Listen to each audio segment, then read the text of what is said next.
Well, hello everybody, it's Grandpa Scott, and I'm here today with a new story to read to you, and I think it's going to be quite an interesting adventure too. This is a story of the Pilgrims. Who are the Pilgrims? Well, we're going to find out today. But this took place a long time ago, even before the United States was even a country. But this is a story about people that came over from England to live and to worship God in the way they chose, without persecution. Another big word, but maybe we'll understand that at some time. But today, we're going to read about the story of the Pilgrims, shall we? Okay, so here it is, the story of the Pilgrims. Once upon a time in the land of England, there lived a small group of people called Pilgrims. The Pilgrims were unhappy because the King of England would not let them worship God in their own way. Well, that's not very good, is it? So the Pilgrims packed up their belongings and said a tearful goodbye to their homes and their friends and the world that they knew.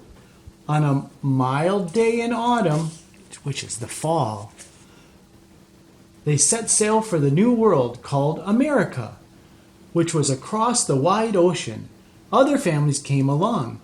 Together they hoped to find freedom and a better life. That sounds great, doesn't it?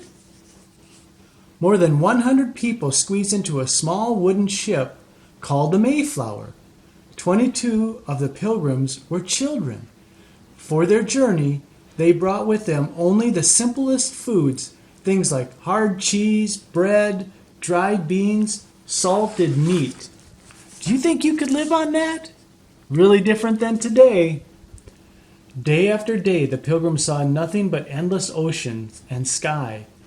Now and then, a huge slippery body of a whale would break the surface of the water. That must have been really exciting. On and on they sailed through the calm days and the stormy ones, until after 66 days at sea, they heard the words they'd been dreaming so long for. Land ho! They were on that boat for over 2 months. Nearer and nearer to the land they sailed until the water was so shallow they could go no further. They dropped anchor in a peaceful, bowl-shaped harbor rimmed with sparkling white sand. Dense woods rose up all around.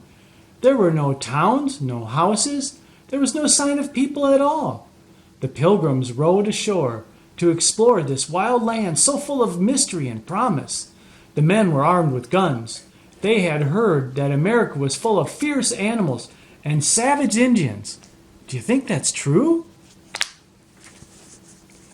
After many days of exploring up and down the coast, they found a deep harbor near good farmland. Here they would make their home. They called it Plymouth.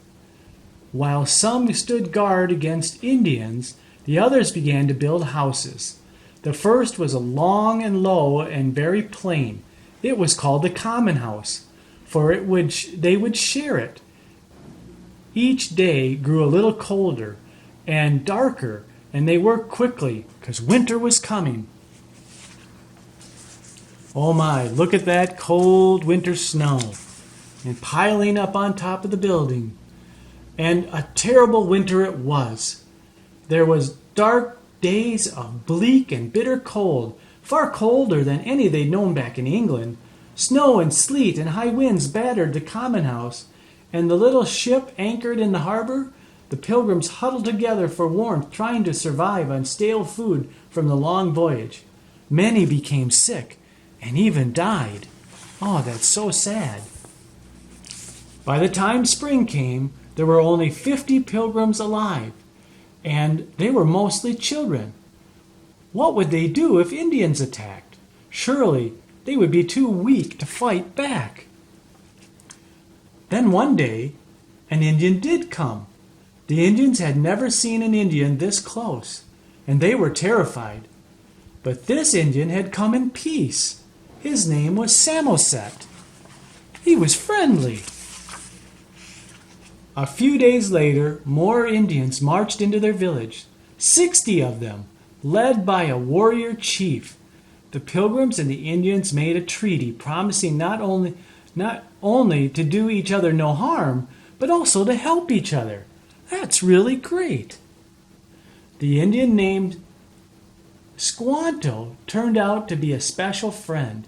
He taught the Pilgrims many things: where to find the best fish, how to stamp eels out of the mud at low tide, how to find their way safely through the darkest forests, where to find nuts and berries and wild herbs. Look at that! The Pilgrims are busy in the woods after Squanto showed them many things. That was a great friendship they made, wasn't it? And Squanto taught the Pilgrims how to plant a wonderful new food. It was called corn. Have you ever seen corn? It's everywhere now. In each seed mound, they buried a small fish to help the corn grow. All that first summer in the New World, the Pilgrims fished and hunted and tended their crops and built more houses to live in and sheds to which to store their supplies. The children worked and explored and played with their few simple toys. Most of the time they were helping Mom and Dad, weren't they? When autumn came, the Pilgrims rejoiced over the harvest, bright ears of corn and fat pumpkins and peas and beans and delicious squash and green herbs. They felt so happy about their good fortune that they wanted to celebrate. They knew they could have never survived without the Indians. So the Pilgrims invited the Indians to join them in the feast. 90 Indians came. For 3 days and nights, the Pilgrims and the Indians ate and drank and danced and played games together.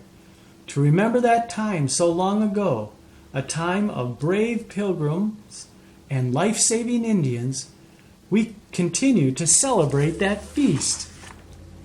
We call it Thanksgiving. Wow, does that help you understand a little bit about the Pilgrims and the Indians that became friends and how they celebrated and worked together? And we still celebrate today, the holiday of Thanksgiving. And it's really more than just thanking that we have food, but it's thanking the one that gives us food. That's right, we give thanks to God. And I give thanks to God for each one of you. And I hope you enjoyed this story. But you know, the adventure isn't over, because now's the time to go outside and have some fun, because this Pilgrim story, it's all done.